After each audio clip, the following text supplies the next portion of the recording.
Okay, guys, we'll do the class winners now for the as I said, the slightly less than 4 hours of Spa-Francorchamps. LMP3 winners this year, the reigning championship winning car and the reigning champion John Falb, who's joined this weekend by Scott Andrews, super subbing for Sean Rahal, and ends up on the podium. So, Scott, congratulations.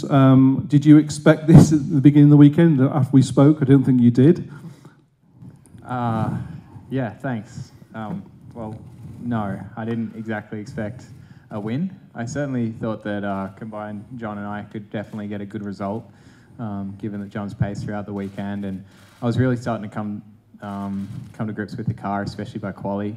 We're only P8, but all the times were super close. That was a bit of a welcoming to ELMS. I couldn't believe that lap there was P8. It wasn't a bad lap, and the car felt pretty good. I left a little on the table, but yeah, so no, I can't believe it. Huge thanks to United Autosport. They did a really great job, and thanks to Gary, for our engineer, for a solid strategy. He was thinking ahead the whole time, and thanks to John for having me and doing a really good few safety car laps there, mate. That was really, really nice. Yeah. You've raced in Asia and you've raced in the US. Have you ever had conditions as bad as that before? A couple of times during the Walter Hayes Trophy, I think in Formula Ford, it was getting close to this. I think that was probably the worst. The visibility was next to zero. You literally couldn't see a thing. And the last 4 laps in my stint, just before that safety car, before the red flag, I was struggling to just stay straight on the straights. Yeah. Like, I was literally like catching the car, and I couldn't decide if it was better to go flat out and try to keep the weight and the downforce on the rear, or if it was better to lift. Well, as a debut for the ELMS, I'm sorry that you got to experience that sort of thing. I'm going to assure you it's not like that all the time here in the ELMS, but congratulations on your first win on your debut in the ELMS. John, it's been a while coming, back on the podium and back on the top step of the podium, so you must be really happy with that. Oh yeah, I'm ecstatic. We've had a great car, we've had great pace all season, just haven't had everything come together for us. And super unfortunate Sean couldn't make it, this weekend. And in fact, it was Sean's idea to have Scott come in and sub. He felt that he was the only one that could hold a candle. And Scott did a mega job. He was definitely struggled at the beginning of the weekend, but right on pace, hounding the leaders throughout his stint, coming up through the field. Mega strategy call by the team. And just, finally a win. Jeez, feels like a while, but everyone's precious, and this one is awesome. We've got to talk about Portimao up next. Your thoughts about that race, and is Sean going to come back now, or are you going to keep Scott in the car? That's a funny question. Scott's going to probably be at home, and Sean's going to be right back in the car, and.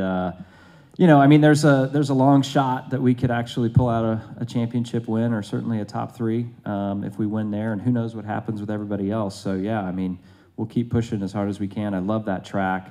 It's going to be a lot of fun. Congratulations to you and the United Autosport team, the second first place this weekend, with the LMP2 winning as well. So congratulations to the team as well. And in LMGTE, number 80, Abbey Motors Porsche 911. Ricardo Pera, Fabio Babini and Brett Curtis. Ricardo, you started in very difficult conditions, but you managed to get out in front. Talk us through your opening stint, because it was in those conditions. How was the Porsche handling? Because it always goes well in the wet, but did it go well in that much wet? Yeah, it has been a very good race, and with difficult condition, and the start, the condition is quite stable, but then rain so much, so it's difficult to maintain the car in the track. But then I have 40 seconds to the second car, and then put in the car Fabio, and we are lucky. The race was stopped, so we win. It's the first win of the team this year, and I want to thank Abbey Motors and the 2 guys. Well, congratulations, a brilliant job, Ricardo. Fabio, after the Le Mans Cup win last year, the first win for the team, again, your smile, I think, says it all. I can't remember when you got in the car. As I probably said to the other guys, it probably felt a lot longer than you were actually in the car. How were the conditions when you were out there? Yeah, clear. I'm happy for everything, for the teammate and the motor for this win, because it's a race. It's clear it's a stop with the red flag, but it's a race. Our strategy is good, and Ricardo is very fast in the beginning of the race. But when I jump in the car, was a strange condition. The track is very dangerous in all the street. I don't so to take a flat in all the lengths, but it's very difficult to put the fifth and sixth gear. So apart this, it's clear the condition go to very dangerous. I'm happy for this, because it's very difficult to stay under the safety car.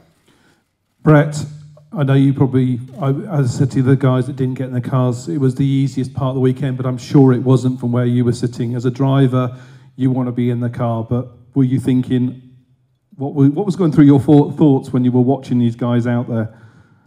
Well, under the safety car, the team told me to get ready, so I had my helmet on and ready to go, and I really wanted to go in the car and help the team, but I'm honestly really happy that these guys did a great job. Ricardo and Fabio drove really well in really difficult conditions, and just to keep the car on the track is great, so my hat's off to them and the team for picking a good strategy, and so hopefully next time at Portimao I get a chance to contribute.